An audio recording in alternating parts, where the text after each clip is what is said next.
Bismillah ar-Rahman ar-Rahim, comme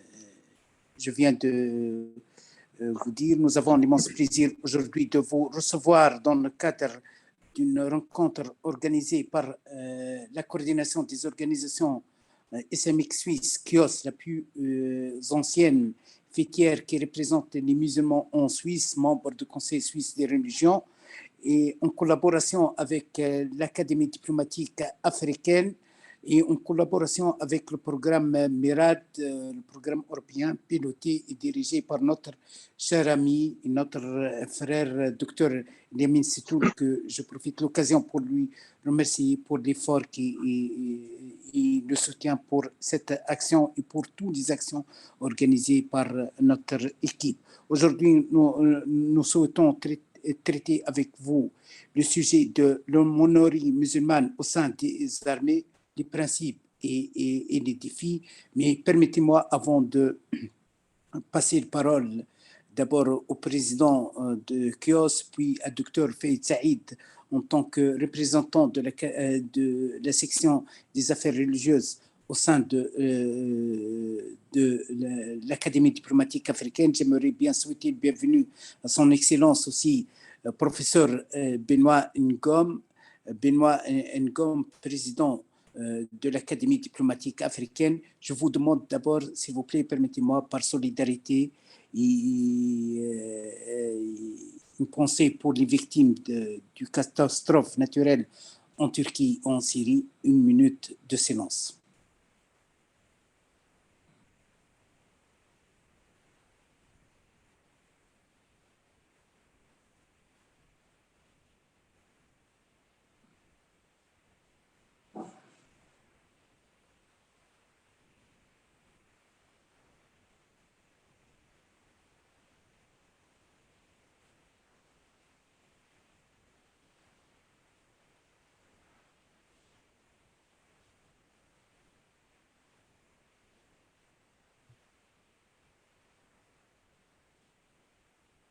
Merci infiniment et je cède la parole à notre président, le président Dr Farhat Afshahar, président de la coordination des organisations islamiques suisses. Chers participants, bienvenue à la conférence de KIOS. Aujourd'hui, nous voudrions nous concentrer sur la question importante de l'aumônerie et plus précisément sur l'aumônerie dans l'armée. L'armée joue un rôle important dans l'intégration sociale. La situation en Suisse est quelque peu différente de celle des pays voisins. En Suisse, vivent environ 450 000 musulmans de plus de 60 nations. Conformément à la tradition islamique, la minorité islamique est très ouverte à l'armée et les jeunes hommes accomplissent leurs obligations militaires avec beaucoup de satisfaction. L'armée est la seule organisation d'État qui englobe tous les habitants du pays. Aucune autre institution n'est aussi importante pour l'intégration que l'armée, car toutes les autres organisations ont une forte dimension sociale et culturelle. Par exemple, pour la formation scolaire, l'origine et le contexte social de la migration sont importants. Dans l'armée, tous les citoyens sont égaux. Le statut social, les revenus et l'appartenance à une classe ne jouent aucun rôle. L'armée est donc un grand espoir pour l'intégration des jeunes originaires d'immigration. La communauté islamique suisse est très hétérogène. C'est une grande différence avec l'Allemagne ou la France. La communauté islamique n'est pas seulement composée de sunnites et chiites, mais aussi de nombreuses minorités. Dans l'armée, les jeunes de toute la Suisse apprennent à travailler ensemble et à s'apprécier. L'armée est probablement l'institution qui a la moins de préjugés sociaux. Elle favorise l'intégration dans la société. Mais une intégration réussie des soldats nécessite également un encadrement compétent. C'est pourquoi une aumônerie islamique qui coopère étroitement avec les autres communautés religieuses a une grande importance pour l'armée et aussi pour la société. Je vous remercie pour votre attention. Merci beaucoup, docteur Farhat Afshahar, président de la coordination des organisations islamiques suisses. Je cède la parole à notre cher ami, docteur Faïd Saïd, il est enseignant à l'université Minnesota aux États-Unis. En plus de ça, il dirige, il est responsable du Centre islamique central de Londres. Il est aussi conseiller du président de l'Académie diplomatique africaine chargé des affaires religieuses. C'est à vous. تفضل شيخ. بسم الله الرحمن الرحيم. السلام عليكم ورحمة الله وبركاته. Very good evening, everyone. Indeed, it is a great pleasure and honor to speak to all of you, especially President Dr. Farhad and our great host, Dr. Abdul Jalil, and all my friends. The very important point here is from the Islamic point of view, the first point that we need to speak about is the honor and dignity of mankind. And that's why the Islam in the Quran, Allah says, indeed, Allah has honored mankind. And he gave us the responsibility on earth to take care of everything. And this is the very purpose of our creation. And when we speak about about soldiers and military, the first thing that comes to our mind is one of the protectors of the human life. In the Quran clearly says, the person that saves one single life is as if he has saved the whole humanity. And the one that who unlawfully kills one human life as if he has killed the whole humanity. That is the purpose. So all those who are working in this very field for this very purpose, they are much more respected and honored by all of us. But it comes what is, if God wills, we are all to be one nation, one language, one belief, one culture. But our strength is in this diversion. That's why the Quranic teaching is that Allah has created you in tribes and in nations with different languages, with different backgrounds, so that we might know each other and respect each other and honor each other. So from our point of view, there are too many important things that I can speak about. First of all, respecting the human dignity means also respecting the human diversity. If we are unable to accept each other and communicate with others, then we are going against the will of the one that has created us.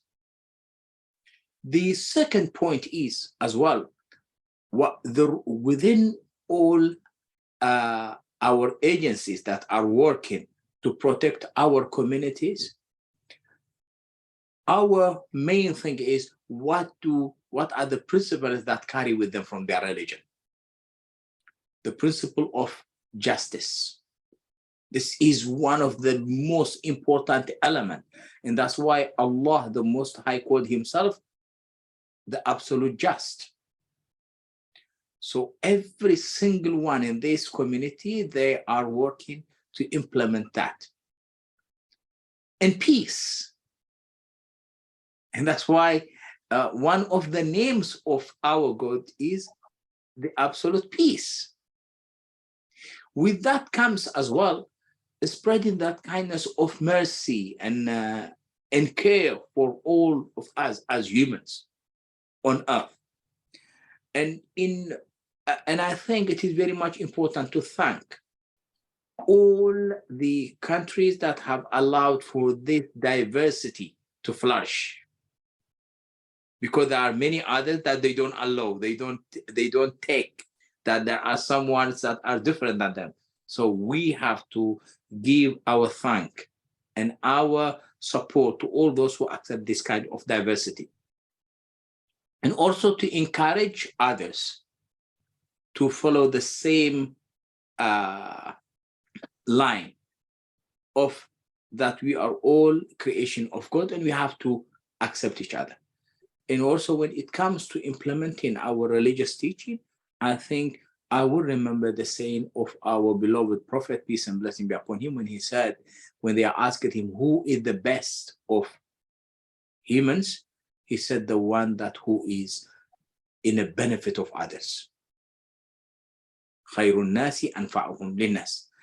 And I think Dr. Abdul Jalil has done very well when he mentioned at the very beginning about the catastrophe that is happening in Syria and in Turkey. We pray to the Almighty to make it easy for all those who are suffering.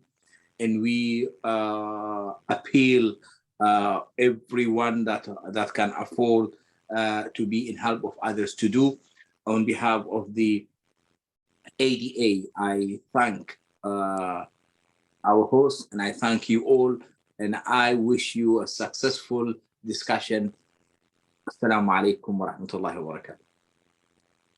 Merci beaucoup, Dr. Fayed Mohamed Fayed Saïd. Vous avez signalé l'importance de la considération de la diversité au sein du service public, service militaire. Le son Abdeljalil est très mauvais. Je m'excuse.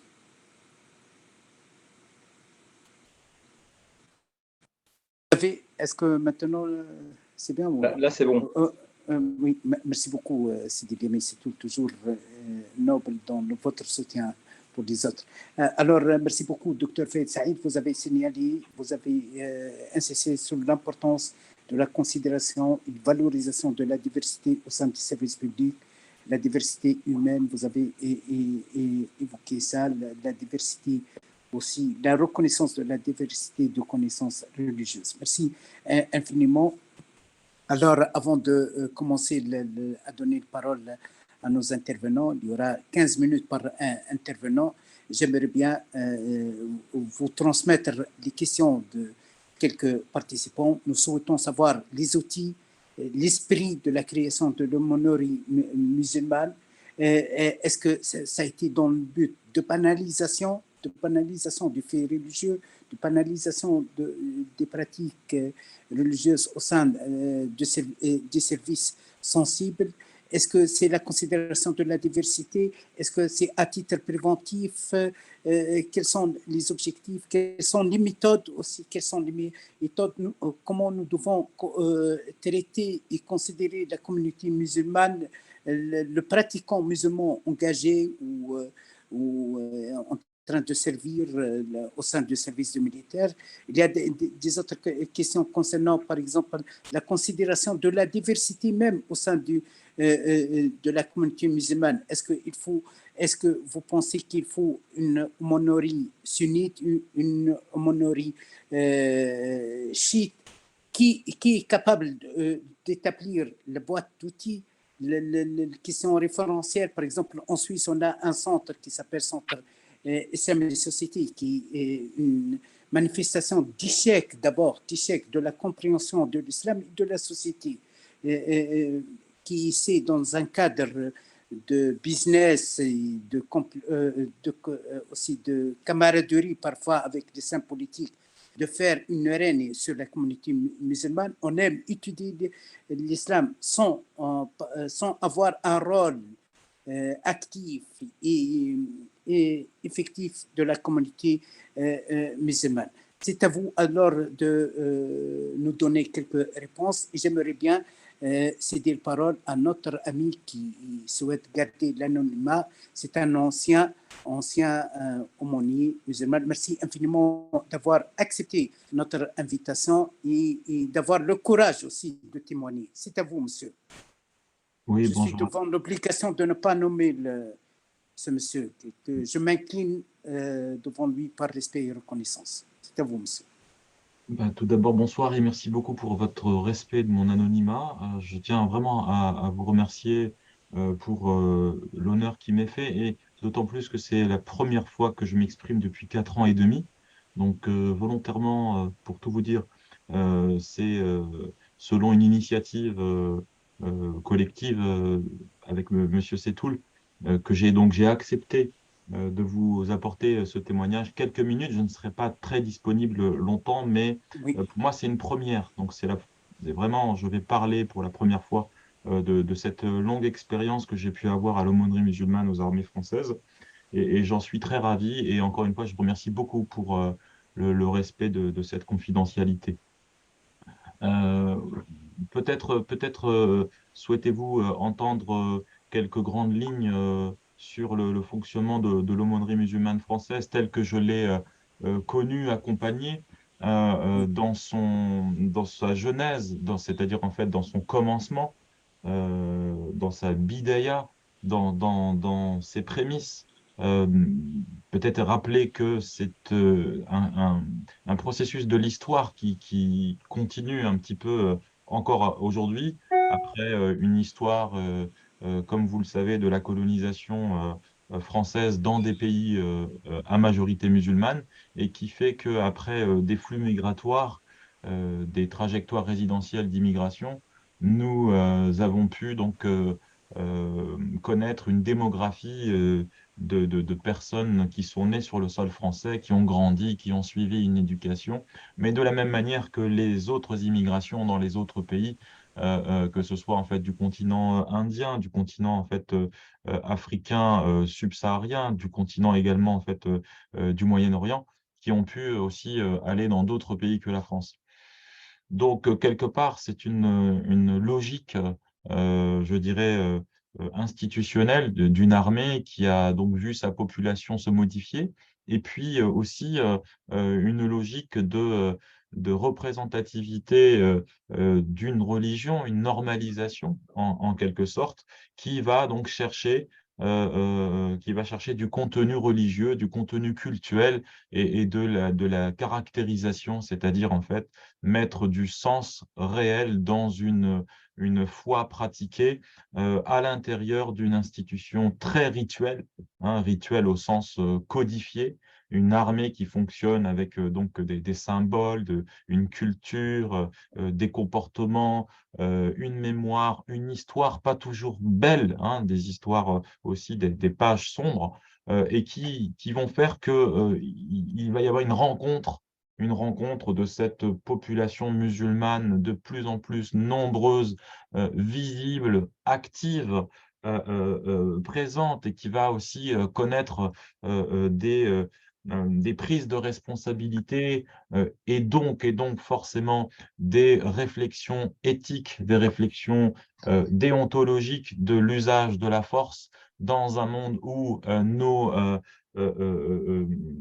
nos époques connaissent les conflits symétriques, les conflits asymétriques. La question du terrorisme vient de plus en plus remettre sur le devant des discussions théologiques la question de la ruse, la question de l'usage de la force, la question en fait de la proportion de la réponse, la question de la stratégie, dans la volonté idéologique d'asseoir son pouvoir, son autorité. Et en fait, toutes ces questions-là vont concerner les aumôniers musulmans parce qu'ils vont être en situation de donner des avis, de donner en fait, alors des avis à l'intérieur de leur fonctionnement institutionnel, à l'intérieur en fait de leur armée, à l'intérieur de l'armée de leur pays. Et donc forcément, ces réflexions, ces avis, ces opinions, ces espaces de discussion vont nourrir d'une certaine manière l'emploi, alors peut-être de manière infime, 1%, 3%, 5%, mais vont nourrir par la présence numérique d'une population militaire et même civile au sein des armées musulmanes de plus en plus importante, de plus en plus significative. Sachez que depuis une quinzaine d'années, on a de plus en plus d'officiers qui réussissent en fait les examens et donc qui deviennent maintenant avec je dirais en fait une proportion non négligeable des officiers supérieurs, donc à partir en fait de commandants, de lieutenants-colonels. Donc tout cela en fait va venir interroger la vie musulmane au sein des casernes, la vie musulmane au sein des troupes. que ce soit l'armée de terre, l'armée de l'air, la marine nationale ou la gendarmerie nationale. Cela va interroger aussi les missions d'opération extérieure, c'est-à-dire l'envoi de troupes, le déploiement des forces dans des zones de théâtre. Alors des fois, ce sont des théâtres de guerre, mais des fois, ce sont des théâtres en fait de maintien de la paix. Je parle notamment en fait les Nations Unies. Je parle également en fait les opérations de pacification entre les populations, les ethnies qui s'affrontent. Je parle par exemple de la République centrafricaine, où il y a eu en fait des populations chrétiennes et musulmanes qui se sont massacrées. Et donc là, je tiens à rappeler le rôle de l'aumônerie musulmane française qui a été vraiment au cœur des conflits, où il a fallu pacifier des villages qui ont été en fait scindés. Opposés évidemment avec des idéologies, de la propagande, et donc toujours préserver, si vous préférez, au nom d'une institution militaire qui respecte les foi donc au pluriel des différents cultes, et très souvent, ce sont des actions envisagées de manière collégiale avec d'autres aumôniers, d'autres cultes. Donc voilà, le panorama, si vous préférez, c'est une bonne quinzaine d'années maintenant d'existence renforcée, consolidée, qui permettent d'apporter je dirais en fait, une lecture humanisante, toujours bienveillante, qui respecte la dignité du militaire, homme, femme, quel que soit le grade, sous-officier, engagé, officier, et puis faire en sorte que il y ait de la cohérence entre un modèle de fonctionnement des armées et aussi l'engagement dans la foi, dans la spiritualité, dans la religion. C'est un petit peu cette expérience dont j'ai été observateur au plus près du terrain, et dont je suis aujourd'hui très heureux de vouloir vous partager aujourd'hui. Merci infiniment pour votre constat plein d'expérience, plein de crédibilité, d'objectivité. Merci infiniment. Et je cède la parole à notre cher ami, docteur Limine Sitou. Alors, merci Abdeljalil pour la prise de parole. Une question peut-être à CryptoZoom. Est-ce qu'on peut avoir un temps d'échange questions-réponses ou c'est impossible? Je sais que vous avez un emploi du temps. Non, nous sommes à votre disposition. Ce n'est pas toujours qu'on organise ce type d'atelier. Qu'est-ce que vous préférez des présentations, puis il y aura les moments de discussion. C'est à vous de décider, Sidi Lamine, vous les scientifiques. Ok, alors je pense qu'après cette description très précise du fonctionnement un peu de l'aumônerie qui a été faite, je laisserai la parole à un jeune chercheur, Monsieur Garouche, qui lui va peut-être apporter un regard de chercheur, un regard plus scientifique, un regard plus objectivé sur cette réalité de l'aumônerie musulmane, qui est quand même une institution assez méconnue dans la française. On parle beaucoup d'islam dans la cité française, mais c'est vrai que dès qu'on parle d'aumônerie, bon, l'armée, par définition, c'est la grande muette, donc on ne parle pas beaucoup de l'armée de manière générale. C'est vrai que l'islam dans l'armée, c'est une question, moi j'ai eu l'occasion d'aborder au cours de mes recherches doctorales, c'est une question relativement peu méconnue. Et ce soir, on a la chance d'avoir M. Garouche qui fait sa thèse de doctorat. Je vais le laisser se présenter et puis peut-être nous présenter un petit peu, lui, ses éléments d'analyse par rapport à ce fait religieux à l'intérieur de l'institution militaire. Merci. Alors, la parole est à notre cher ami, M. Hamza Garouche. J'aimerais bien, permettez-moi, Sidi Hamza, de souhaiter le bienvenu à notre cher ami Michel Taou, président du Forum international de dialogue interreligieux et de paix aussi. Je précise que M. Garouche est doctorant à l'université de Nanterre et il me semble que c'est la première thèse de doctorat consacrée à l'aumônerie musulmane, si je ne me trompe pas. C'est un honneur. C'est un honneur pour la coordination des organisations islamiques suisses pour l'Académie diplomatique africaine. C'est à vous, M. Hamza. Merci. Tout le monde m'entend, ça va? Oui. Merci beaucoup déjà pour cette invitation. Bonsoir à toutes et à tous. Je suis très heureux d'être avec vous ce soir. J'essaie de faire au maximum pour respecter les 15 minutes. Déjà, oui, voilà, je suis Hamza Garouche, je suis en fin de thèse, là, je suis tout au bout de la thèse de l'Université Paris-Nanterre, donc une thèse de sociologie. Et effectivement, alors en plus, si je ne dis pas de bêtises, non seulement c'est vrai que c'est la première, jusqu'à l'heure actuelle, hein, thèse sur l'aumônerie musulmane de manière générale, mais en particulier pour l'armée, surtout pour l'armée. Et effectivement, il me semble, avec mon travail, que c'est probablement la troisième thèse réellement consacrée aux religieux musulmans en tant que tel. C'est-à-dire que ce qui montre, parce que c'est un élément qui me semble important, c'est ce que je dis dans ma thèse, que le travail sur le religieux musulman en tant que tel, en société occidentale et donc française pour le cas en l'espèce, est assez récent, même très récent dans le domaine de la recherche. Et je pense que ça le mériterait davantage. Euh, donc, pour situer un petit peu, parce que c'est vrai que à la fois situer l'histoire de la recherche sur ce sujet, évidemment, ce sera avec un grand plaisir de pouvoir échanger sur pas mal de données. Moi, comment j'ai cherché à travailler, c'est que à la base, dès mon master, j'avais fait un travail sur l'aumônerie musulmane des prisons. Euh, donc, j'avais travaillé sur ça, car effectivement, c'était tout naissant.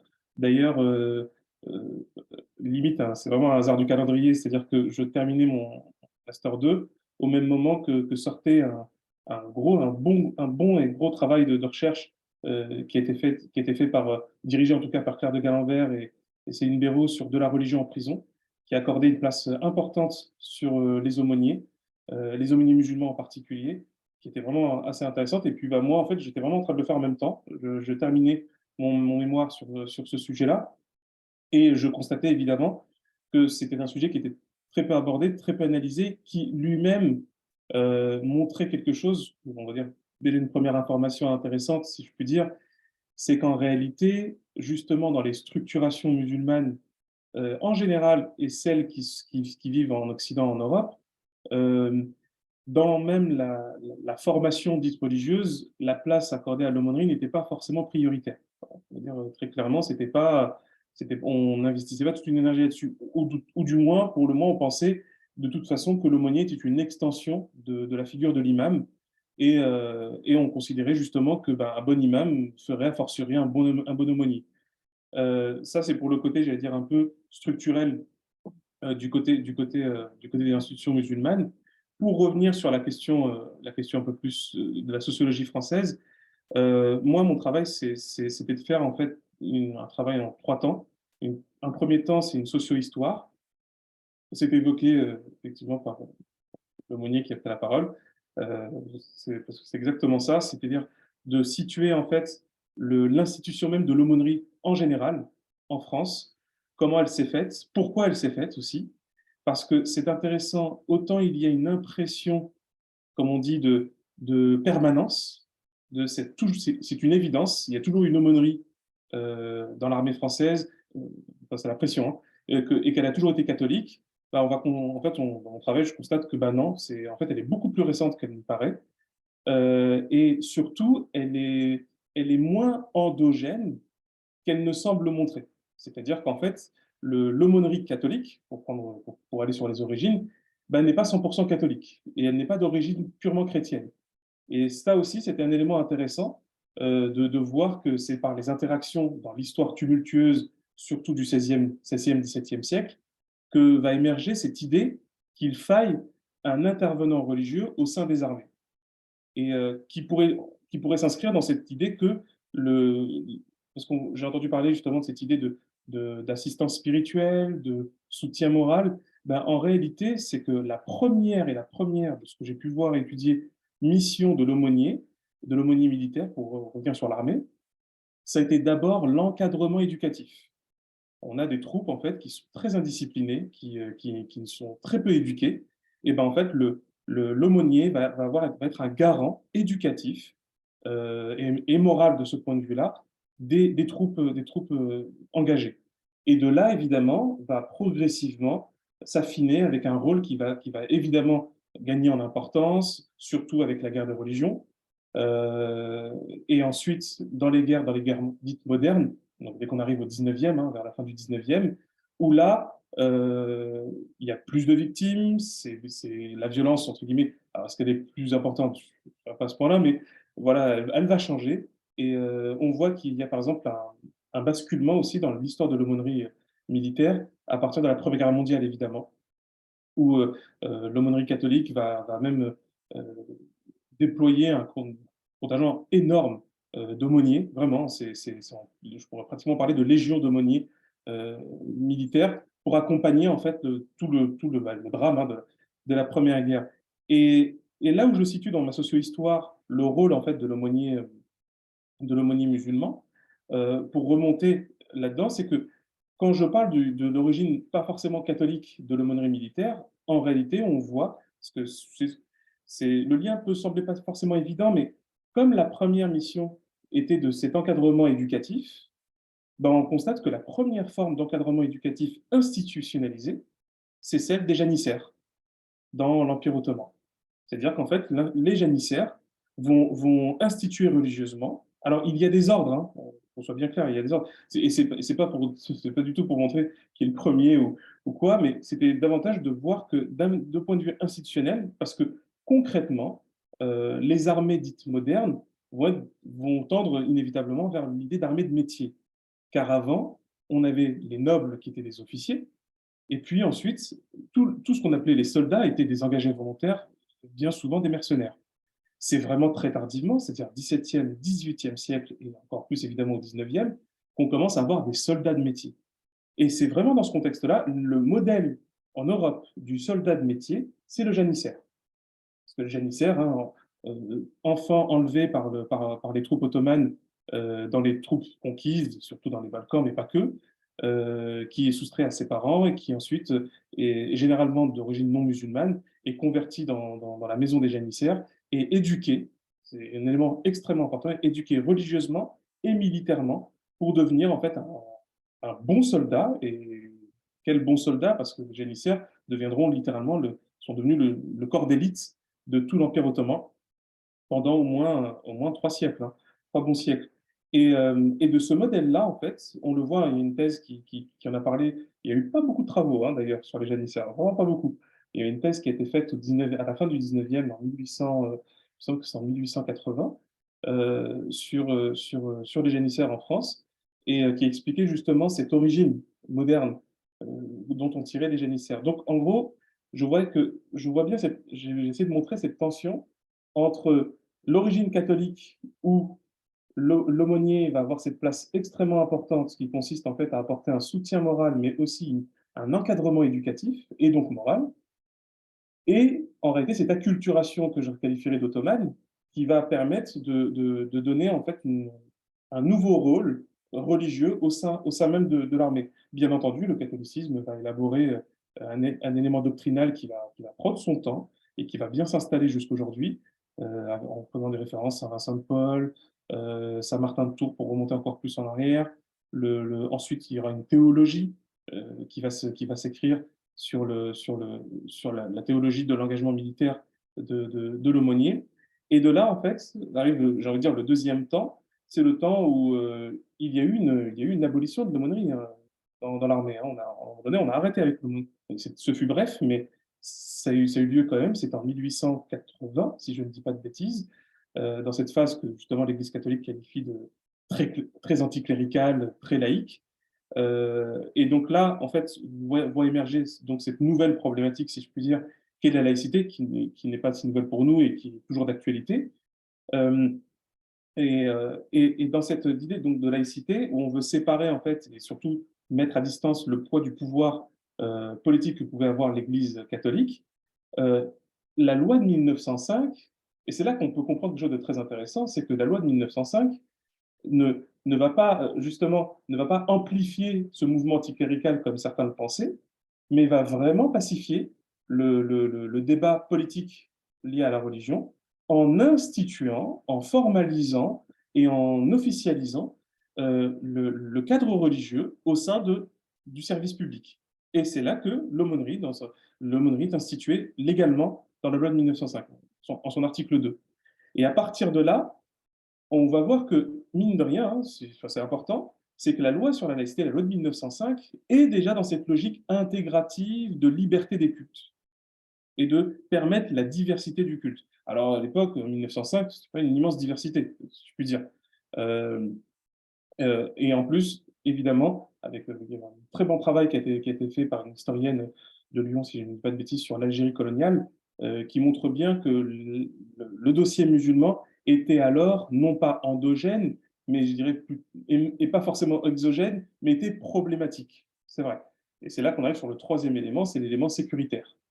C'est-à-dire que la construction du culte musulman, tel que posée par les pouvoirs publics français, ont été bien souvent dès la naissance pris et posés par un impératif sécuritaire.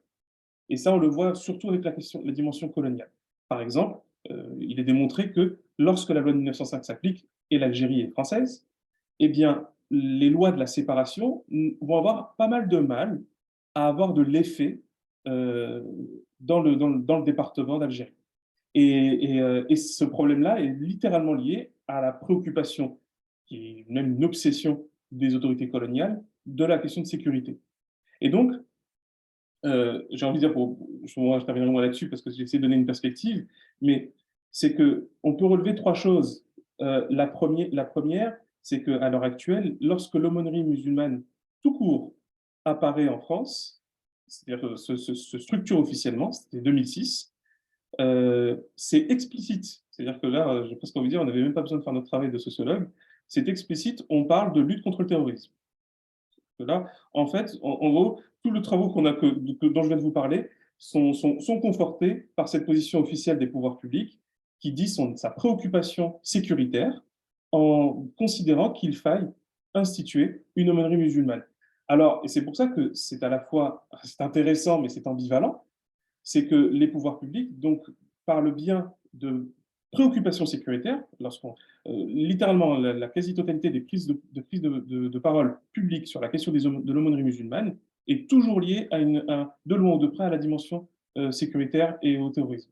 Et donc, mais malgré tout, ça a été évidemment vu, il faut le dire, comme étant une opportunité pour tenir compte de la diversité religieuse, de la liberté du culte, qui est fondamentale, pour les prisons, parce qu'il y a une immense carence, et c'est toujours le cas aujourd'hui, en termes d'exercice de la liberté cultuelle des détenus de confession musulmane, et aussi de la diversité démographique, comme mon papier de Eliamine sur la question de la diversité au sein des armées, qui montre bien qu'à un moment donné, bah oui, en plus, l'armée a cette facilité, si je puis dire, d'être assez décomplexée dans la manière de quantifier et d'aborder ce type de thématique. On le voit, hein, c'est carré. Combien de sépultures musulmanes? Ben voilà, nous avons tant de personnes qui se réclament de l'islam, donc nous devons en tenir compte de telle et telle façon. Voilà comment ça s'organiser. Et ainsi, en fait, l'aumônerie ne peut pas faire l'économie de ce double rapport entre le sécuritaire qui reste soit autour, soit au centre, et la réalité de la diversité, de l'évolution démographique de la France.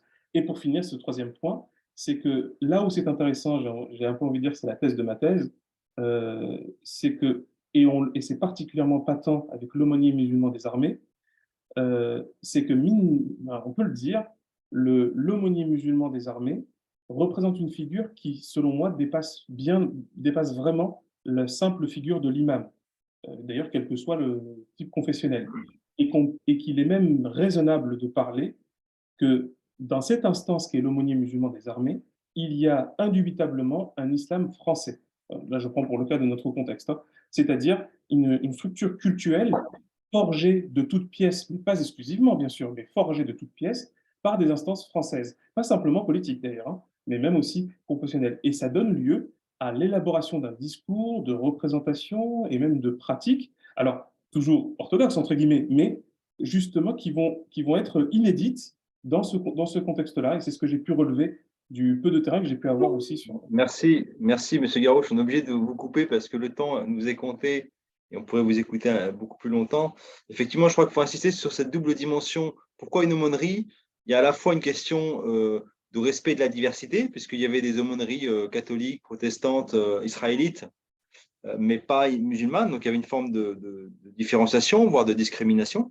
Il y a aussi la question de l'impératif de recrutement, c'est-à-dire que il y a des enjeux démographiques derrière ça. Les armées savent très bien que la jeunesse… Et si on veut attirer un maximum de ressources humaines, il faut pouvoir assurer une cohésion interne. Et qui dit cohésion interne dit respect de la diversité religieuse. Parce qu'on sait que dans des rapports internes des armées françaises que j'avais pu consulter, dans les années 80-90, on sait qu'il y avait des tensions parce qu'on ne respectait pas assez le culte musulman, en fait. Par exemple, il pouvait y avoir des repas avec du porc, et du coup, qui gérait cette problématique? Ça crée des tensions entre les soldats, et donc le travail des aumôneries a considérablement amélioré cette situation. Donc, c'est aussi un enjeu de cohésion. Je vais maintenant laisser la parole au docteur Soraya Ayouch, qui est psychologue et psychanalyste, et qui va nous apporter son regard et nous éclairer à partir de sa perspective. Bonjour à tous et à toutes. Merci à Sidi Abdeljelil Dari de l'invitation et bien sûr au président Farhat Ashfar de l'organisation des organisations islamiques suisses. Merci beaucoup de cette invitation et bonjour à toutes et à tous, comme je disais. En fait, en réfléchissant à cette question, j'ai 2 points qui me sont venus. N'oubliez pas, Soraya, s'il te plaît, Oui. l'Académie diplomatique africaine aussi comme partenaire. Merci Oui, beaucoup. oui, excusez-moi de ne pas… Voilà, l'Académie diplomatique africaine et toutes les personnes impliquées dans cette organisation qui sont importantes. Et voilà, je m'en excuse et je vous remercie tous les organisateurs, les présents et ceux qui sont aussi toujours présents. Donc, de la place d'où je parle, j'ai travaillé longtemps à la protection judiciaire de la jeunesse, sur les questions aussi des trajectoires migratoires. J'ai effectué un peu des recherches sur les processus de radicalisation au Centre d'études sur les radicalisations et leur traitement à l'Université de Paris. Et en fait, c'est à partir de mon expérience que je veux contribuer à la réflexion commune donc sur l'aumônerie musulmane et ses défis. J'avais 2 points auxquels j'ai pensé pour aujourd'hui. La question de la jeunesse aujourd'hui, ses attentes, ses espoirs. Donc, je parle de cette place, de cette expérience acquise, de sa construction identitaire, de ses fondamentaux, de son espoir, et de cette jeunesse qui est prise entre 2 langues, 2 cultures, avec ses codes différents, et comment faire pour articuler, mettre une unité en lien à tous ces codes. Quand je suis citoyen français, citoyen européen, citoyen maghrébin, arabe, musulman, comment je fais dans cette unité? C'est le premier point que je vais développer. Et le deuxième point, c'est le défi et les principes fondamentaux de ce que doit être l'aumônerie musulmane aujourd'hui, dans son actualité, dans son devenir, dans sa responsabilité importante, par l'écoute qu'elle nous propose, parce qu'elle propose du liant dans sa place de démarquage par rapport à l'islam politique qui est à la radicalité. Et elle a un rôle essentiel, il me semble, pour les jeunes aujourd'hui. Comme je disais, j'ai travaillé à la protection judiciaire de la jeunesse, donc dans des institutions avec des éducateurs qui sont présents au quotidien, au plus proche, dans un état d'esprit de prévention, d'accompagnement. Ils sont à la fois dans les institutions auprès des jeunes, dans les institutions hospitalières, dans les associations, en tant que psychologue, en tant que clinicienne, en tant que chercheur aussi. C'est là où j'ai vu aussi des jeunes, surtout quand il y a eu ces questions de radicalisation, sur des aumôneries dans les prisons, où s'est posée la question du recours à l'aumônier quand il y avait en fait, effectivement ces questions de la radicalisation pour les jeunes et de pouvoir en fait travailler sur ces questions-là. Je peux dire de façon générale qu'un jeune se pose la question de son appartenance. À quelle société j'appartiens? Où j'évolue? Qu'est-ce qu'on me propose comme avenir? Comment je me reconnais dans ma famille? Et là, comme on parle de l'armée, comment je me reconnais dans ma patrie? Comment je défends ma patrie? Et la défense de cette patrie en tant que citoyen de cette terre avec ses repères et ses codes. Je voulais dire, en regardant un peu les différents parcours, on sait que pendant cette période du départ en Syrie, il y a eu tout un nombre important de jeunes maghrébins musulmans qui se sont engagés, et on pense même que c'est plus ou parallèlement, dans l'armée française, dans la gendarmerie, dans la police, et à peu près voilà, l'équivalent en même temps que ceux qui sont allés en Syrie. Donc ça veut dire quelque chose de l'engagement pour défendre une terre, l'engagement dans le rapport à la loi, l'engagement dans ce qu'il faut et fonction d'autorité, de la place de ces temps symboliques, de ces rituels symboliques. Il y a un temps, on faisait le service militaire, on devenait un homme quand on faisait le service militaire, on passait par des épreuves, on passait par des aventures héroïques, on passait par des temps nécessaires pour la construction identitaire. Ces rituels symboliques n'existent plus trop dans nos sociétés, mais on peut se poser la question de la place que ça peut avoir pour ces jeunes-là, parallèlement à toutes les hypothèses qui ont été faites sur le djihad, à un moment donné, qui ont été élaborées par les chercheurs, qui sont aussi un certain type d'émancipation ou d'engagement initiatique et sur lequel il faut travailler sur la teneur ou la constitution de ce djihad à un moment donné. Qu'est-ce qu'il signifie en tant que musulman et de quelle façon ces endoctrinements peuvent avoir lieu et comment on travaille sur ces endoctrinements, même s'il peut y avoir des raisons politiques et des idéologies. Donc, pour revenir à ce que je disais tout à l'heure pour ces trajectoires, particulièrement pour ces jeunes qui ont pu vivre dans les quartiers difficiles, le recours à la religion, qui est bien articulé, les aide à se construire, à organiser une unité intérieure, à se constituer en lien à ce qui vient être… Le recours à la religion les aide vraiment à faire une unité, à construire une unité intérieure. Je suis français, maghrébin. Surtout, des fois, ils se sentent délaissés, pas de place. Parfois, ils passent par le parcours prison et ils disent « Quelle est ma place en tant que citoyen français ?» Et ces jeunes qui ont du mal à trouver leur place dans les identifications, l'identification est un principe de l'adolescence. Je m'identifie à qui? En tant que Français? Quelle est ma place dans cette société? En tant qu'Arabe, en tant que musulman, en tant que Maghrébin? Quelle est la place qu'on me donne et quelle est celle que j'ai, moi, en tant qu'acteur et engagé? Quelles sont mes valeurs à moi, celles de mes parents? Comment choisir entre mes valeurs, celles de cette société? Comment m'y retrouver? Et la religion, dans sa fonction, permet ce lien social. Elle est avant tout, on le dit bien, c'est religuer, faire le lien entre les uns et les autres. Et je crois que cette fonction même de la religion, et la majorité des versets peuvent le dire, on connaît tous,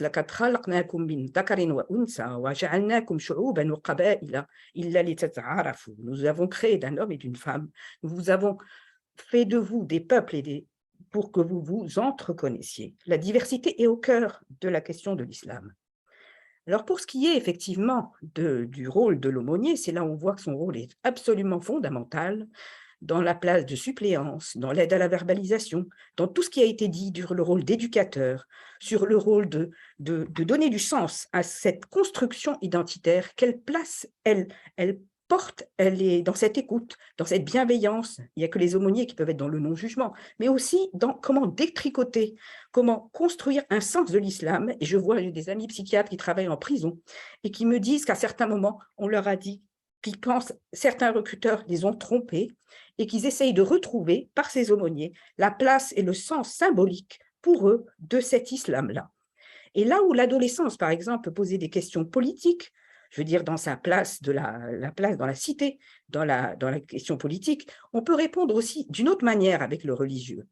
Comprendre aussi, même en tant que musulman, la place du djihad, comment est-ce qu'on peut construire, interpréter, se laisser prendre dans un autre projet, reconstruire un projet éducatif, sociopolitique viable, avec des bases solides, pour construire un peu ces questions personnelles qui se posent aussi pour ces jeunes-là en lien à la terre et à d'autres idéologies.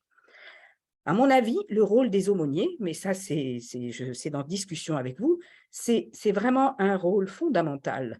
C'est un rôle d'apprentissage, d'étude, décrypter les problèmes personnels, psychologiques. Il peut travailler aussi avec d'autres intervenants, même s'il a cette fonction symbolique très forte. C'est un maître, je dirais, spirituel. J'ai eu la chance de rencontrer je suis allée dans des confréries, j'ai vu ce que c'était, que la vraie nature de l'islam dans le sens de la transmission, des maîtres qui ont pensé, qui sont pris dans la silsila de la transmission.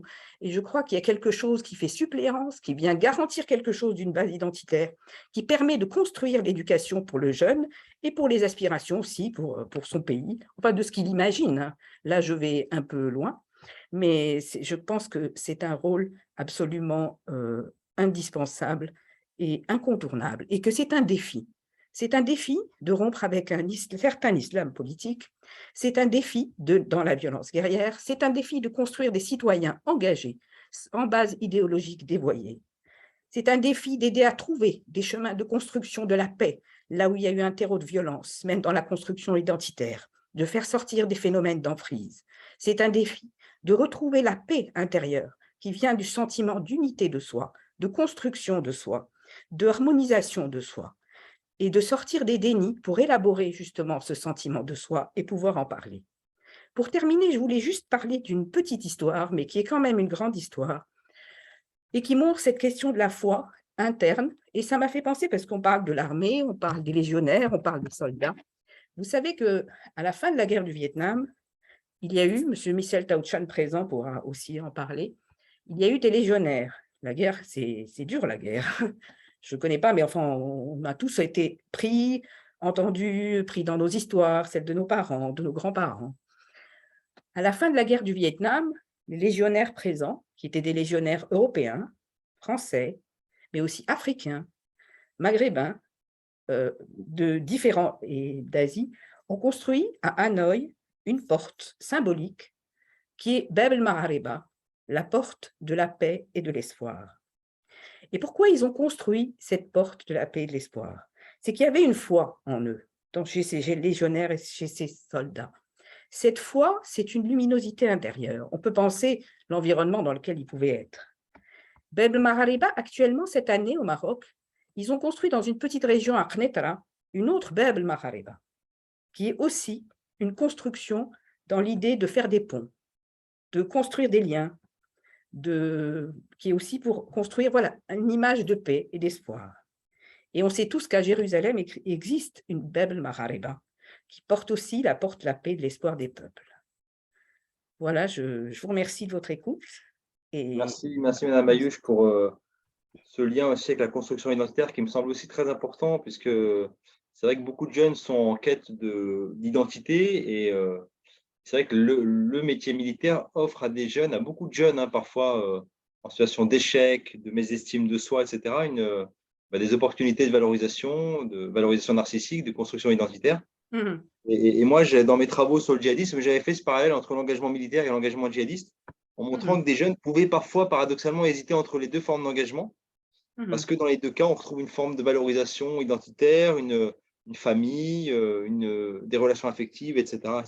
On pourra en reparler. Je vais maintenant laisser la parole à Madame Tidel Fadloun, chercheuse politologue au CNRS, qui va nous apporter son éclairage de chercheuse. Merci. Merci Bonsoir beaucoup. Permettez-moi, Sidi Lamine, permettez-moi, docteur Atidel, d'ajouter que docteur Atidel Jebnoun aussi est conseillère et membre de la coordination des organisations islamiques suisses chargées du sujet aumônerie. Merci. Merci et bonsoir à tous. Merci aussi pour cette invitation. Voilà, je citerai, je n'ai pas tous les noms en tête, mais principalement Monsieur Farhat, Monsieur Abdeljalil Tahri et Monsieur Ngom. Et merci Liamine et tous ceux qui nous écoutent. Alors, c'est vrai que c'est un sujet qui est quand même assez spécifique, puisqu'il embarque avec lui donc des champs pluridimensionnels.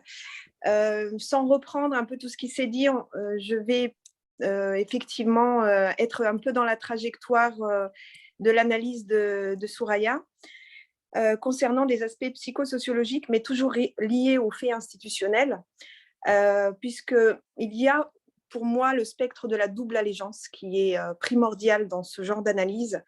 Et la double allégeance, ici, elle a quand même une triple fonction. On peut la voir sur 3 angles différents en tout cas. Cette notion binationale, il y a la notion bi- ou monoculturelle, et puis la notion que je pourrais qualifier d'identito-citoyenne et identito-cultuelle, lorsqu'on est effectivement sur des identités multiples et ancrées dans ce que Goffman appelait quelque part l'institution totale, que vous avez cité Hamza et Souraya. L'institution totale étant représentée effectivement par une organisation très, très réglementaire ou de type carcéral.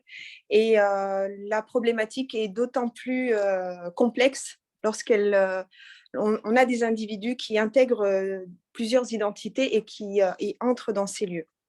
Alors, rapidement, pour cet aspect binational, un petit rappel de George Bancroft qui avait souligné cette notion de dangerosité et voire risquée de la double adhésion nationale en disant qu'une nation devrait tolérer un homme avec 2 femmes comme un homme avec 2 pays et par conséquent qu'il y avait une double adhésion qui restait longtemps impossible au début du 19e siècle parce qu'elle dénaturait justement la notion régalienne et qu'elle liait la notion qui réduit la citoyenneté nationale à un seul territoire. Donc, ce paramètre a été longtemps resté figé et avec la mondialisation, l'immigration, l'intégration des immigrés, l'intégration de leurs descendants sur les territoires d'accueil ont quelque part bouleversé cette nouvelle approche et rendu une citoyenneté qui est quelquefois sous une sorte d'interrogation. Est-ce qu'on abandonne une part de notre identité pour se soumettre et la nier en quelque sorte, ou alors est-ce qu'on l'affirme? Et auquel cas, pour rester sur le sujet, donc le corps militaire permet aujourd'hui justement l'affirmation de cette double identité. Alors, ce qui est intéressant aussi de voir sur cette double allégeance dite biculturelle ou monoculturelle, je reprends aussi un peu les idées d'Abdelmalek Sayad qui parlait de la mémoire et l'histoire de l'immigré en ciblant le point de départ qu'elle commençait dès l'exil. Et c'est à partir de là, où qu'on soit immigré ou descendant d'immigrés, que l'on porte notre trajectoire migratoire ou celle de nos parents. Et effectivement, cela rejoint un peu l'analyse de Soraya sur les enjeux psychosociologiques de cette question avec plusieurs identités dans l'intégration d'une institution. Moi, ce qui m'a intéressée ici, pour aller directement sur le dernier point qui concerne justement cette question d'identité citoyenne et d'identité culturelle, c'est ce que Van Gennep appelait la liminalité. La liminalité, c'est le franchissement du seuil. C'est lorsque vous embarquez une identité qui vous est propre pour rejoindre une identité qui est beaucoup plus collective. Et ce franchissement du seuil que Van Gennep qualifie de liminalité, moi je m'y suis beaucoup intéressée sur les questions de transzitoyenneté, donc plus placée sur des niveaux citoyens sur 2 territoires avec des allégeances multiples et toute la complexité qui va avec. Mais ici, ce que je peux relever justement sur ce raisonnement de construction identitaire, c'est que nous sommes soit sur une situation d'exclusion, soit sur une différenciation, une affirmation bien sûr officielle, puisqu'on laisse la place à ces citoyens pour pouvoir exprimer et vivre leur foi dans ces milieux-là. Mais toute la complexité et la logique de construction, à mon sens, elle se place à 2 niveaux. Il y a le niveau personnel, la manière effectivement dont on va utiliser cette double identité, je dirais, ou multi-identité et trajectoire. Et il y a la manière aussi d'intégrer ces individus aux doubles identités ou qui portent en eux justement des trajectoires complexes ou différenciées. Et là, je ne peux m'empêcher justement d'évoquer les conflits westphaliens qui, eux, marquent bien plus cette identité européenne politique qui a du mal, ça j'aimerais bien peut-être qu'on puisse en débattre plus tard, sur la manière dont les militaires se comportent entre eux, l'acceptation. Vous avez parlé tout à l'heure, Hamza, je crois que c'est vous, sur par exemple les repas où effectivement il faut prendre en compte les différenciations pour les musulmans. Il y a des sortes de conflits et là où la complexité est encore plus forte, c'est lorsque le même corps militaire qui défend la même patrie se retrouve dans un territoire étranger avec l'ennemi entre guillemets à combattre et que cet ennemi est ciblé musulman. Donc, quand on se retrouve avec des identifications d'adversaires qui prennent quelque part l'identité de certains de ces militaires, quelquefois, il y a des guerres intestines dans ces corps militaires. Et c'est vrai que c'est pour ça que moi, je place ça à deux niveaux. La manière dont l'institution va accepter et intégrer ces personnes de confession musulmane et leur intégration interne au sein du collectif en tant que musulmans appartenant à un corps militaire. Donc, pour moi aussi, je pense que l'aumônerie est très, très importante puisqu'elle permet, moi je la place pas vraiment au niveau des questions de radicalisation, mais bien plus au niveau de l'intégration justement de la différence au sein du corps militaire, comment elle se manifeste, quels sont effectivement les enjeux et quelles sont les lignes de torsion qui peuvent justement réduire toute cohésion possible pour ces personnes d'origine, de confession musulmane. Alors, pour continuer sur cette question de double allégeance, il y a aussi la nécessité de la concevoir comme finalement une nécessaire complémentarité aux militaires concernés et non pas comme quelque chose qui va apporter une défaillance ou venir bouleverser des rapports d'autorité, puisque à mon sens, je ne pense pas jusque-là que cette question de bouleversement de rapports d'autorité hiérarchique soit remise en question. C'est pour moi le principal argument à retenir. À partir du moment où ces militaires acceptent, puisque c'est une démarche personnelle, de se lier à une armée et de s'engager pour une patrie, qu'ils embarquent avec eux toute cette diversité identitaire et cette altérité, on ne devrait pas la voir aujourd'hui comme un paradoxe, mais au contraire comme une force et une complémentarité. Donc ça, voilà, ça fait partie des éléments qui me font questionner pourquoi ce serait aujourd'hui un défi. Tout à l'heure aussi a été soulevée la question de la laïcité.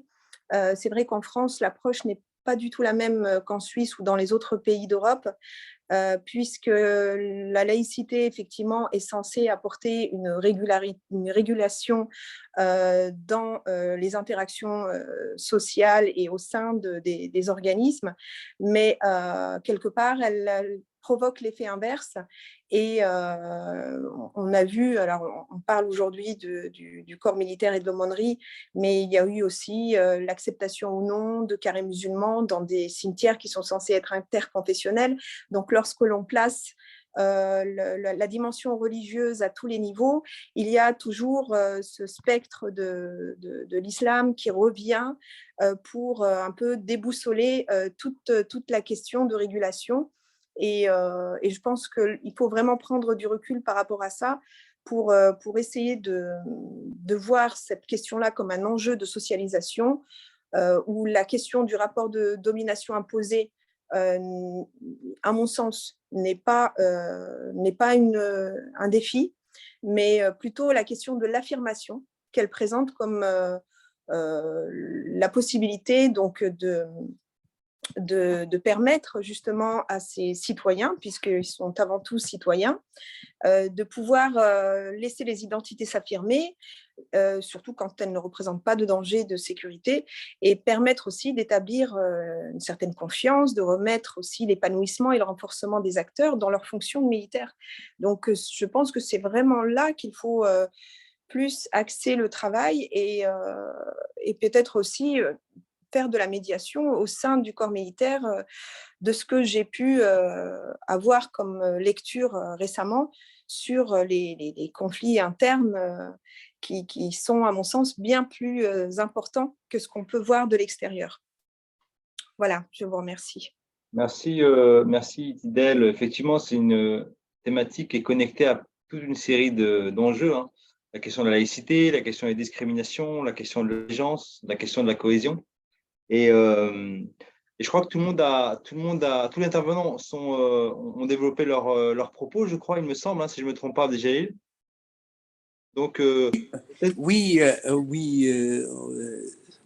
s'il y aura une possibilité de discuter, poser des questions, j'aimerais bien, par exemple, profiter de l'occasion de l'existence de notre cher, le grand maître moine, par exemple, Michel Taou, il peut nous donner quelques quelques aussi idées ou quelque chose, parce qu'il a travaillé aussi, je pense, Michel Taoud, dans l'accompagnement spirituel, dans des structures publiques et tout.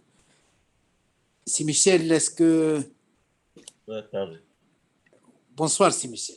Bonsoir à tous. Je suis vraiment content et surpris d'être ici parce que j'ai été invité par Dari et j'ai vu la différentes associations qui sont très crédibles et qui m'ont toujours apporté quelque chose où j'ai appris dessus. La première chose que j'ai appris, c'est en fait, je suis aumônier sans savoir. Je suis aumônier dans le bouddhisme, aumônier bouddhiste, aumônier musulman, aumônier taoïste, aumônier hindouiste, sans savoir. Je vous explique pourquoi j'étais surpris de me trouver à la fois d'être comme ça. Et parce qu'il y a un point qu'on n'a pas évoqué, qui se trouve partout dans les pays de guerre, dans les pays comme que j'ai vécu, Vietnam, Laos, Cambodge, Thaïlande et tous les autres pays, c'est que parfois on trouve des jeunes ou des militaires qui sont devenus moines, prêtres, pour ne pas faire le service militaire ou pour ne pas aller en guerre. Et ces jeunes-là, après la guerre, sont devenus moines ou prêtres et ils continuent à moine et prêtre tout en exerçant un métier de aumônier. Et je peux vous dire que presque tous les moines, à peu près il y a 2000 moines en France, sont tous des aumôniers sans savoir. Parce que si on définit le vrai terme de aumônier, ça veut dire celui qui a une charge particulière autre que la paroisse, le temple, les pagodes, etc. Donc, j'ai la chance également de conseiller ce qu'on appelle les anciens militaires, les anciens combattants de l'Asie et en France. Donc, en fait, je suis sans savoir être aumônier militaire, mais sans titre ni rien. Ça, c'est un point que je découvre, que le métier d'aumônier, c'est un métier qui est très, très large, qui est à la fois, bien sûr, quand on le définit, c'est un soutien culturel et spirituel. En fait, je crois qu'un aumônier fait énormément de choses de plus que ça. Mais est-ce qu'il y a une structure ou quelque chose permettant à ces aumôniers de se développer encore plus fort? Et en vous écoutant, je trouve que le métier d'aumônier ou la position d'aumônier a quelque chose d'extrêmement important. Puisqu'on dit souvent les guerres, c'est toujours les guerres des religions qui dominent sous une forme directe ou indirecte. Et quand j'avais écouté tout ça, je crois qu'il y a le métier d'aumônier, non seulement le soutien culturel et spirituel, mais ça ouvre en même temps quelque chose d'extrêmement important que souligne Soraya et d'autres personnes, une recherche des causes et d'origine de toute cette partie qui n'est pas en harmonie avec ce que la société a planifié ou défini. Donc, il y a toute une recherche sur ça, on peut le développer d'une part, et d'autre part, pour les religieux, c'est de pouvoir à la fois savoir ce qu'est la transmission authentique, est-ce que ça déraille ou pas dans la façon que notre enseignement chez les prisonniers, chez les militaires, est-ce qu'il ne faut pas bien mesurer cela en plus au niveau de recherche pour que la transmission soit un peu plus authentique. Voilà, donc c'est à la fois un métier de recherche, un métier de développement social, économique et paix, et à la fois un travail sur soi pour savoir si le religieux, oui ou non, a bien transmis quelque chose au niveau de la paix. Voilà, merci beaucoup et merci, puis une grande découverte. Merci, M. Taouchan, pour ce regard, on va dire, un peu plus spirituel et qui me rappelle d'ailleurs un colloque, un très beau colloque qui avait eu lieu il y a une dizaine d'années à l'école militaire à Paris, qui s'appelait Les dieux et les armes, et dans lequel on voyait bien tous les points communs qu'il y avait entre l'armée et la religion, en fait. Et notamment une espèce de fraternité, une espèce de croyance dans un transcendant invisible, parce que quelque part, tous les soldats, tous les militaires sont des croyants. Ils croient peut-être pas en Dieu, mais ils croient en la nation, ils croient en des valeurs supérieures à eux-mêmes. Et le parallèle était vraiment assez intéressant. Alors, Abdeljalil, peut-être que maintenant, on peut passer à un échange avec le public s'il y a des questions, ou alors je reviendrai sur certaines questions qui ont été soulevées par certains de nos intervenants et qui me semblent essentielles. Oui, vous êtes libre. En plus de ça, on salue l'arrivée de notre collègue professeur Boumedi Beniah. Vous êtes libre à diriger, à continuer. Alors, est-ce qu'il y a des questions de la part des participants? Est-ce qu'il y a des questions écrites ou sur le chat? J'aimerais bien, si vous permettez, poser une question à M. Hamza Karouche lorsqu'il a insisté sur l'idée que les clés de voûte de création de l'aumônerie musulmane, ça a été la prévention et lutte contre le terrorisme.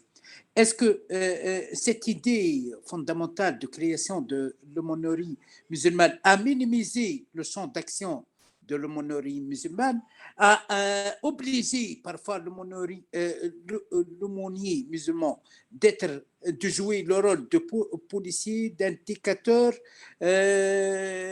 etc. Qu'est-ce que vous pensez, Monsieur Karouche? Je vois cette idée confirmée dans le contexte suisse. En Suisse, on a créé un centre qui s'appelle Islam et Société, et qui n'a aucune relation avec l'islam, n'a aucune relation avec la société, mais dans le cadre de contrôler les musulmans à travers cette idée de travailler au sein de la communauté musulmane, de le considérer comme des rats d'expérience. Ce n'est pas comme des décideurs, ce n'est pas comme des gens qui prennent, qui sont capables de prendre l'initiative. C'est pour cela on dit souvent que ce centre a été un fiasco et perte de temps, perte de l'argent public. Merci, si Hamza. Oui, pour cette question-là, disons, pour faire simple et bref, on peut relever trois choses, vraiment assez rapidement. La première, c'est qu'en gros, il y a une première dimension qui est institutionnelle, où en fait, en 2006, on rattrape la loi de 1905. C'est-à-dire qu'on institue une aumônerie musulmane comme c'est déjà prévu dans la loi de 1905. Là, on est sur l'élément formel. Et c'est effectivement dans cet élément formel qu'on arrive sur ce qu'on appelle la fonction patente, la fonction officielle, qui va être sécuritaire. Alors évidemment, elle est très appuyée quand il s'agit de la carcérale, pour la prison. Parce que ma thèse, en effet, fait un travail comparatif. Je fais une approche compréhensive de l'aumônerie musulmane avec une étude comparative des prisons et des armées, des aumôniers des prisons et des armées. Donc, pour la prison, clairement, et j'ai même envie de dire que la fonction sécuritaire va en quelque sorte engouffrer l'aumônerie musulmane dedans, la rendant, c'est un de mes thèmes du chapitre que j'évoque, je parle littéralement d'un métier impossible. En fait, on est factuellement dans une impasse. Et donc, cette dimension sécuritaire, elle est… Parce que pourquoi comme il y a en gros, on demande quelque chose qui ne peut même pas fonctionner vu comment on le fait. C'est-à-dire qu'on demande à un aumônier musulman dont la vraie fonction est supposée d'apporter un soutien moral et spirituel aux détenus qui en ont réellement besoin. Ça fait depuis déjà les années 80 que des auteurs comme Farhad Khosrow-Khavar, Beckford pour le côté anglo-saxon, ont montré que les détenus musulmans en fait, voyaient des aumôniers partout, sauf musulmans, en fait, et qu'ils se disaient qu'on avait besoin d'un accompagnement spirituel qui a beaucoup tardé à venir. Donc, on a d'un côté cet aumônier musulman qui vient en 2006, avec une fonction officielle, dont l'État ou l'administration pénitentiaire, alors là aussi vous verrez, parce que institutionnellement, il y a l'État, c'est-à-dire le ministère de l'Intérieur, et il y a l'administration pénitentiaire, c'est-à-dire le ministère de la Justice. Et là aussi, c'est important. Pourquoi? Parce que plusieurs aumôniers ont eu en fait à bien gérer et à s'intégrer en fait au mode de fonctionnement du ministère de la Justice, donc de l'administration pénitentiaire, là où le ministère de l'Intérieur reste obnubilé par sa dimension sécuritaire, où de nombreux aumôniers musulmans sont mobilisés, sont invités par les services de renseignement à discuter avec eux pour savoir, en fait, pour avoir des réponses, des informations de sécurité. Et de l'autre côté, en fait, l'aumônier qui, lui, dont son rôle, c'est de pouvoir être un support spirituel auprès des détenus, pour le côté de la prison, des détenus qui se méfient. Et pour donner un exemple très précis, qui ont d'autant plus des raisons de se méfier que lorsqu'ils ont une visite d'un aumônier musulman, parce que je dis visite, c'est malheureusement exceptionnel dans les prisons, en France, ce n'est pas assez régulier, eh bien, quand deux jours après ou voire le lendemain, une fouille est organisée dans les cellules, bah, les détenus commencent à faire des liens et ça crée en fait une dimension qui est problématique où les détenus se méfient de l'aumônier. L'institution demande à l'aumônier de faire l'impossible, c'est-à-dire de faire quelque chose pour lequel il n'est ni formé, bah, ni même destiné à réaliser, c'est-à-dire faire de l'information ou de la sécurité. Et encore pire, là, quand on parle de lutte contre la radicalisation, où là, en fait, on nage dans quelque chose d'assez compliqué parce qu'on ne définit pas tellement ce qu'est la radicalisation et encore moins comment on va lutter contre. Est-ce que c'est du contre-discours, etc., etc. Et donc, cette dimension sécuritaire, elle est effectivement, elle est assez lourde.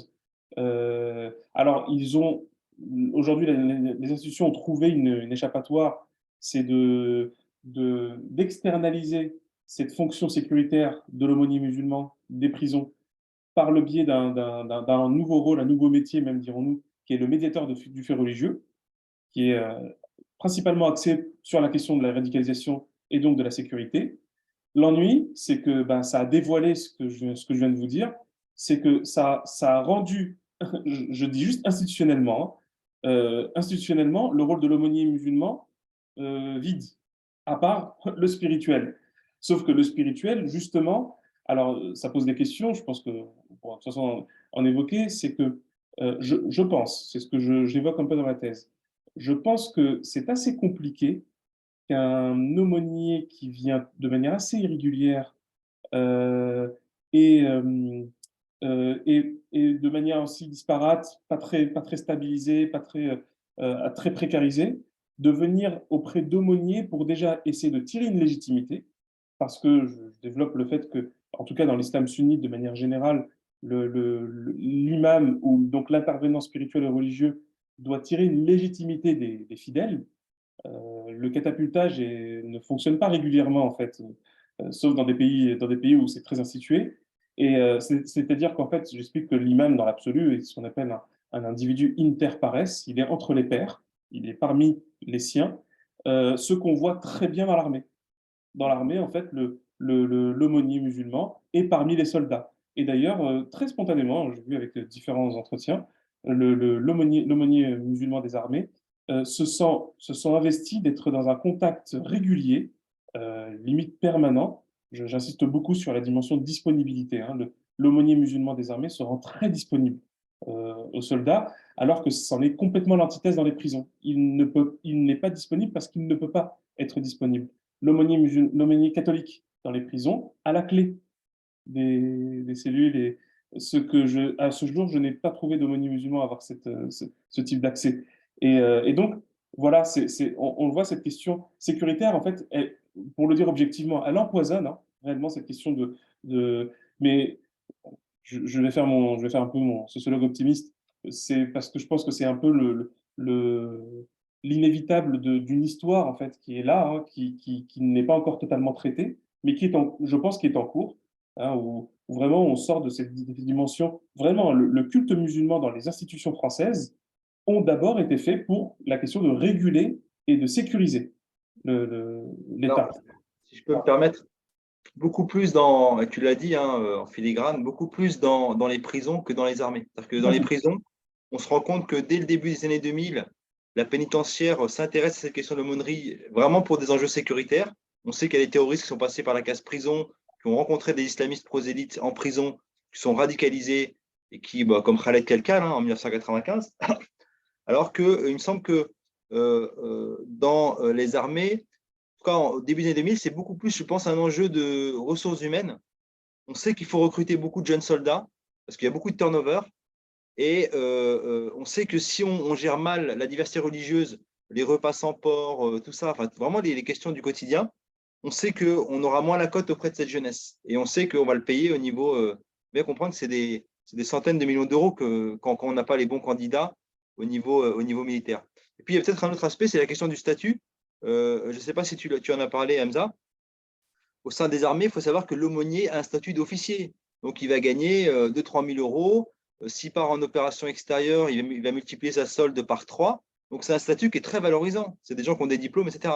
Au niveau de la prison, c'est très précarisé. C'est même pas un salaire, je crois que c'est une… je ne sais plus comment on appelle ça, mais c'est un dédommagement de 400 ou 500 Indemnité. Indemnité, oui. Une indemnité, tout à fait. Et donc, on est sur quelque chose de beaucoup moins sexy, beaucoup moins valorisant. Et ça aussi, c'est des éléments qu'il faut prendre en considération. C'est vrai que sur la question même du militaire, là où c'est intéressant, en fait, justement, ce n'est pas un optimisme béat, c'est que je pense que l'aumônerie musulmane des armées, c'est le futur, en fait, de la régulation religieuse par les pouvoirs publics. Parce que c'est intéressant, on est bien dans un pays laïque, on en a parlé tout à l'heure, justement, sur l'exception française, qui est vraiment une exception française sur le système de laïcité. On est comme dans un cas où des religieux, et en l'occurrence des religieux musulmans, sont payés par l'État. C'est le ministère de la Défense qui les paye et ils sont salariés. Ils vont avoir une retraite, une retraite publique et une sécurité sociale liée à leur fonction. Et ils sont d'ailleurs, c'est là aussi c'est très intéressant, c'est qu'ils sont soldats. Hein. Les aumôniers musulmans des armées, ce sont des soldats. C'est des officiers. Oui, voilà. Et ce qui est intéressant, c'est qu'ils sont astreints au code de déontologie et au code d'honneur du soldat. Et c'est ce qui a amené d'ailleurs à ce que l'État utilise des aumôniers des armées pour intervenir dans des problématiques dans les prisons, liées en fait, à la question de la confidentialité, parce que les aumôniers militaires des armées musulmans des armées étant astreints justement au secret défense, donc ça permettait en fait et ça pose, je t'avais là-dessus d'ailleurs, cette question du conflit de loyauté. Cette dimension du conflit de loyauté est très intéressante, parce que la loyauté va s'établir en fait de facto au sein des armées, et elle peine en fait à se développer au sein de l'armée. Il est probable, je pense, que ça peut finir par se développer, parce que c'est aussi un des éléments que j'ai dans ma thèse, c'est la professionnalisation. Voilà. Alors, est-ce qu'il y a des remarques ou des questions de la part d'autres intervenants ou des commentaires?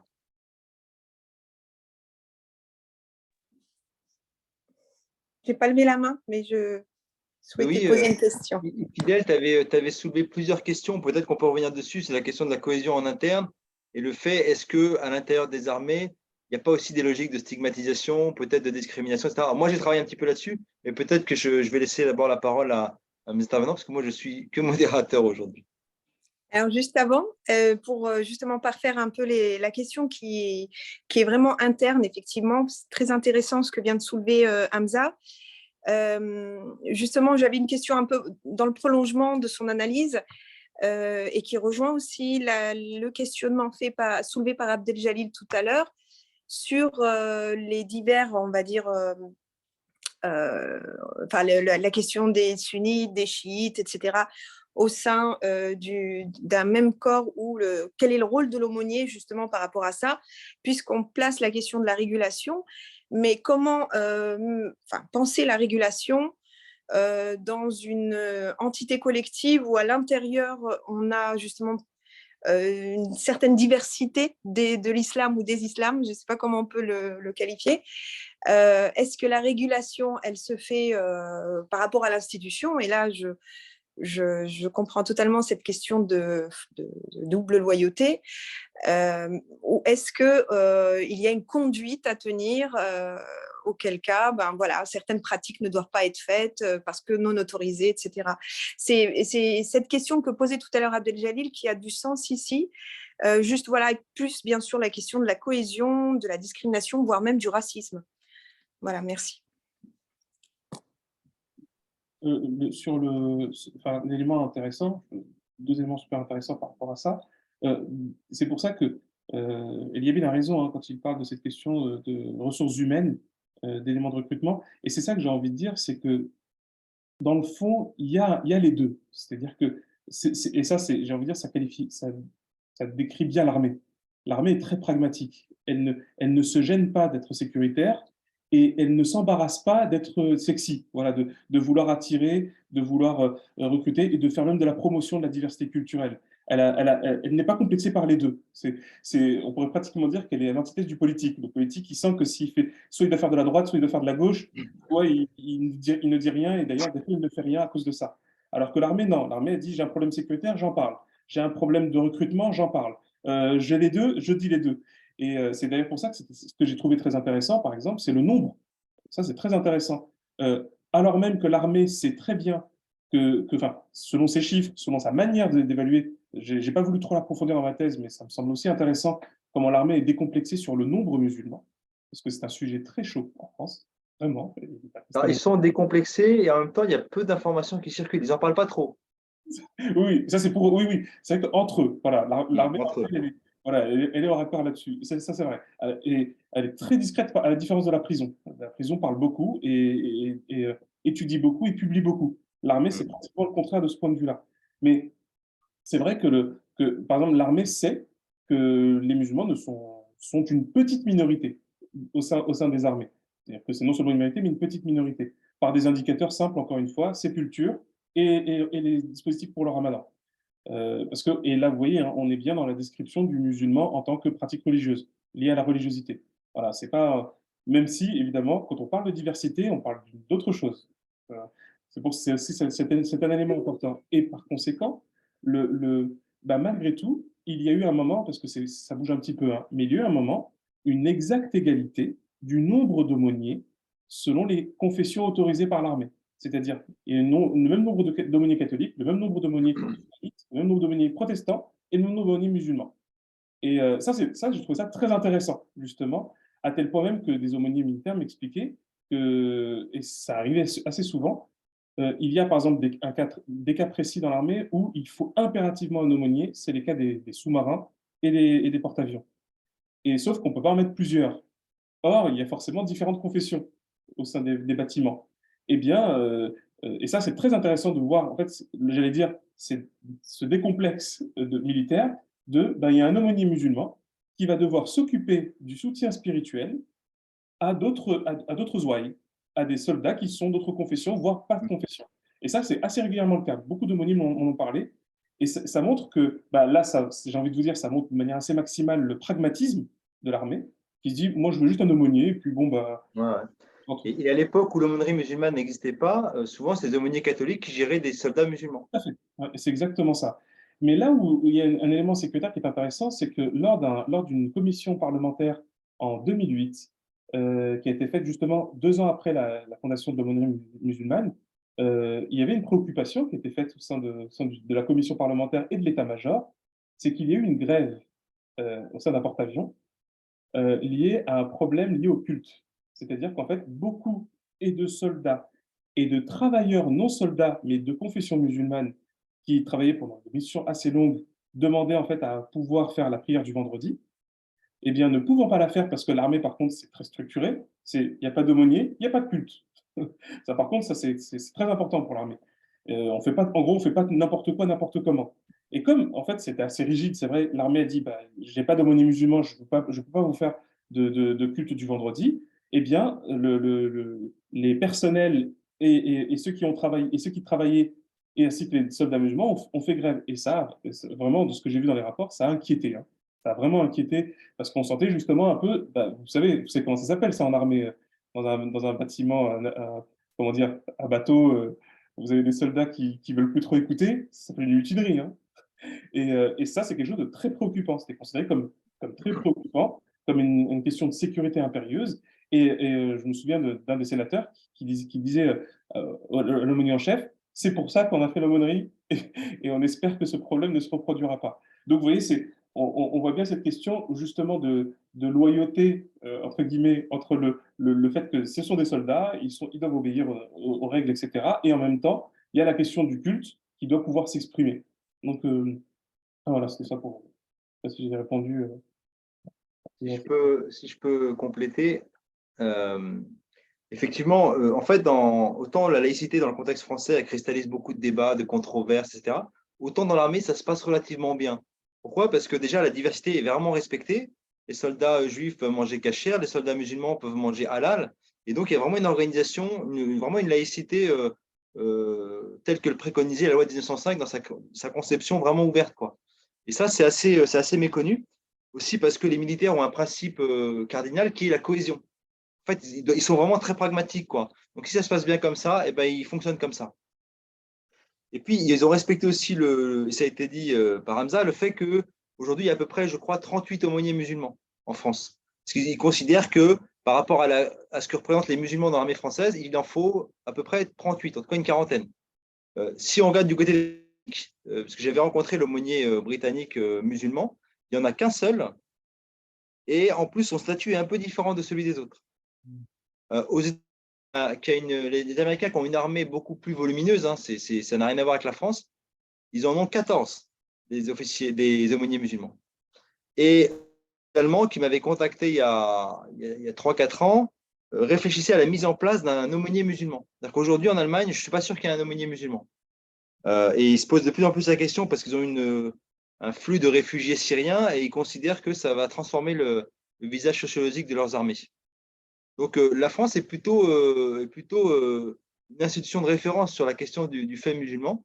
Et je pense qu'il faut le souligner parce que ce n'est pas forcément le cas dans toutes les sphères de la société française. Est-ce qu'il y a d'autres remarques ou des questions? Alors, peut-être un mot sur les discriminations. Moi, j'avais étudié un petit peu ça. Alors, ce qui est intéressant sur les discriminations, c'est que vous pouvez trouver des jeunes qui vous disent « Moi, c'est l'armée qui m'a sauvé parce que j'ai trouvé une famille, j'ai trouvé une cohésion, j'ai trouvé une reconnaissance, un respect. » Et de l'autre côté, des jeunes qui peuvent vous dire « Moi, l'armée, ça m'a vraiment broyé, je me suis senti très mal, pas respecté, méprisé, etc. » En fait, ce qui fait la différence souvent, c'est le chef du régiment. Vous avez des régiments, ça se passe très bien. Quand le chef est vraiment sensible à la question de la diversité ethnique, religieuse, culturelle, et vraiment sur une très à cheval là-dessus, ça se passe très bien. Quand le chef est un peu défaillant ou un peu, il peut avoir des idées un peu, on va dire, conservatrices, voire d'extrême droite, etc., ce qui peut arriver, ça se passe beaucoup moins bien pour les militaires. Et c'est pour ça qu'on a des variations extrêmement importantes. L'armée peut être à la fois la meilleure institution en termes d'intégration, et puis parfois, ça peut être vraiment une expérience, je dirais, douloureuse pour ces jeunes. Et en général, quand ça se passe mal, c'est des remarques racistes, des insultes, notamment entre sous-officiers et militaires du rang. C'est là que ça se cristallise le plus souvent.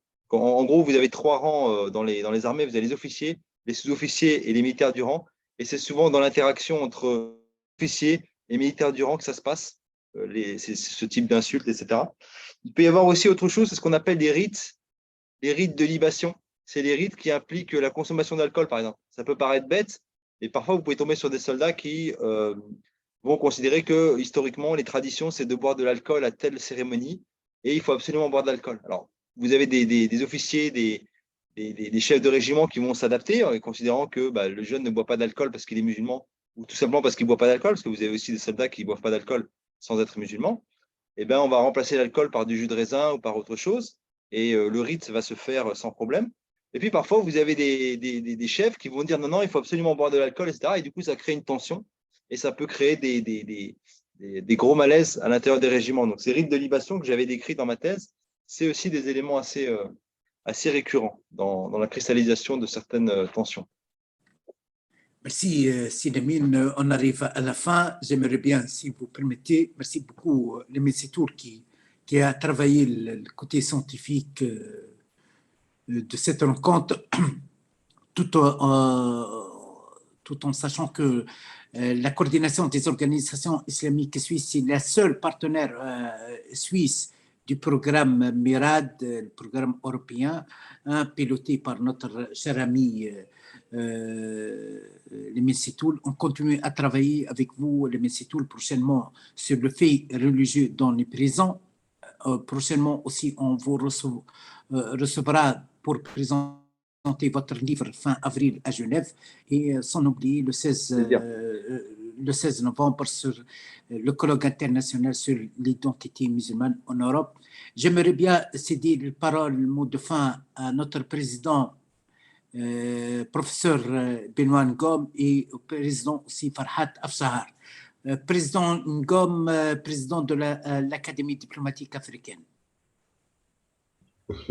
Oui, bon, je suis, comme je vous avais dit, je suis un peu... Oui, vous n'avez pas besoin de... Voilà, en situation un peu compliquée. Mais moi, j'ai trouvé vraiment que c'était une conférence très intéressante parce que personnellement, je ne connaissais pas du tout cet aspect des choses, notamment la question de l'aumônerie dans l'armée. Mais ça prouve que on apprend toujours et que cette réalité, elle est importante sûrement aussi dans les armées africaines. On devrait essayer de voir comment ça se passe. Je ne sais pas si réellement cet encadrement spirituel et religieux se fait. Et je pense que de ce côté-là, maître, il faudra qu'on voit ce qui pourrait être fait dans l'avenir. Donc, moi, je ne peux que vous remercier d'avoir associé, comme vous le faites, l'Académie à ça, parce que notre devoir aussi, c'est de relier l'Afrique au reste du monde dans toute la diversité de la réflexion dans les différents domaines. Et donc, je suis très content de ça et j'avoue qu'il va falloir qu'on travaille sur cette question au niveau africain. J'en suis sûr que ça peut avoir une très grande importance. Merci. Merci beaucoup. Merci, professeur Ngom. Ça a été le choix, la décision de travailler avec l'Académie, ça a été la décision de Dr Farhat Afsahar. J'aimerais bien aussi ajouter, Dr Lamine Setoul, que le CIOS sera votre partenaire pour la formation aussi des imams et référents religieux dans le cadre du programme MIRAD de lutte et prévention contre la radicalisation dans le présent. C'est à vous, professeur Farhat Afsahar, de prononcer le mot de fin. Merci infiniment. Chère Excellence, Mesdames et Messieurs, il ne me reste plus que vous remercier chaleureusement pour votre participation. Vos arguments ont éclairé la complexité du problème. Nous prenons en compte votre point de vue dans notre travail futur pour la formation aumônerie. J'espère vous revoir prochainement. Je vous souhaite une bonne soirée et à bientôt et au revoir.